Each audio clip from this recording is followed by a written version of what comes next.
This Sunday, Denmark will welcome a new king and queen as Crown Prince Frederick and his wife Crown Princess Mary. The historic event, which follows Queen Margrethe's shocking abdication on New Year's Eve, will undoubtedly be an exciting occasion for the nation, but the transfer of power will be much more truncated compared to the lavish coronation of King Charles in May. The day will begin at around 1:35 p.m., with Frederick, 55, and Mary, 51, traveling by car from Amalienborg to Christiansborg Palace, with their son His Royal Highness Prince Christian. Margrethe will follow shortly thereafter, leaving Christian IX's palace in a carriage. On the way, both will pass through Frederiksgade, Bredgade, Kongens Nytorv, Holmens Canal, and Prince Jørgen's court. At 2 p.m., the Council of State will meet at Christiansborg Palace, where Margrethe, Frederick and Christian will attend together with the government and the Council's Secretary of State. This is where the succession to the throne will take place, as Her Majesty the Queen will sign the declaration of her abdication. Margrethe will then head back to Amalienborg, while Frederick and Mary will host a formal reception for specially invited guests. At 1500 hours, the couple will take to the balcony of Christiansborg Palace. The Prime Minister will then proclaim the King's accession to the throne. The newly crowned monarch will then give a speech and conclude with his motto.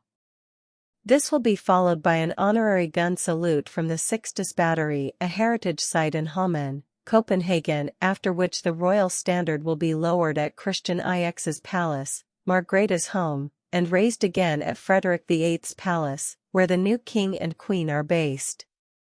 Frederick and Mary will travel from Christiansborg Palace back to Amalienborg in a carriage escorted by a mounted squadron.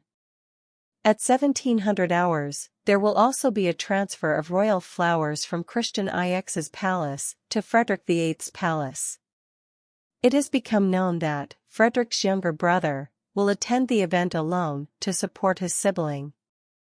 His wife, Princess Mary, and their two children, Count Henrik, 14, and Countess Athena of Montpezat, 11, will remain in Washington, D.C., where the family now lives after Joachim became defense attaché at the Danish embassy.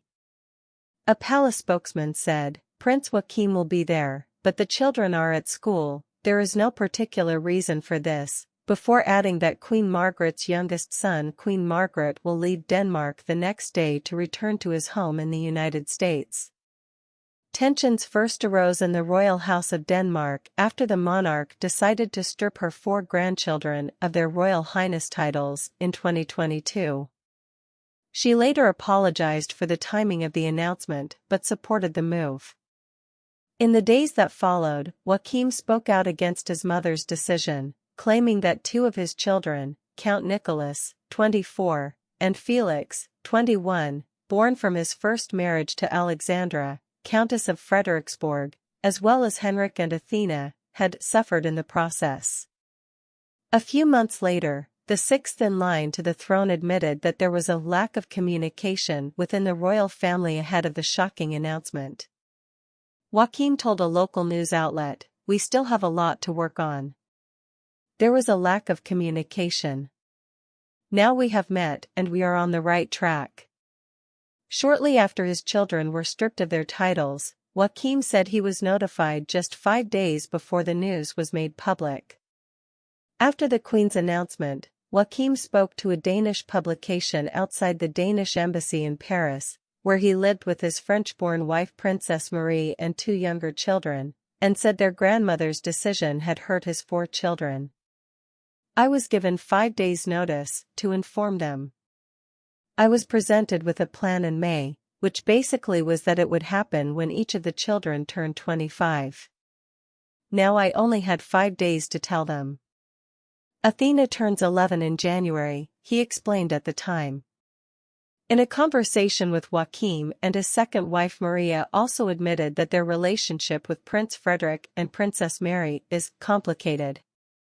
Meanwhile, Joachim's ex-wife Alexandra said her sons, Nicholas and Felix, felt banished from the institution and the decision was taken as thunderbolt. The royal family released another statement, saying, "As the Queen said yesterday, the decision has been a long time coming. We understand that there is a lot of emotion at stake at the moment, but we hope that the Queen's desire to secure the future of the royal family will be respected." It has been a turbulent few years for the Danish royal family.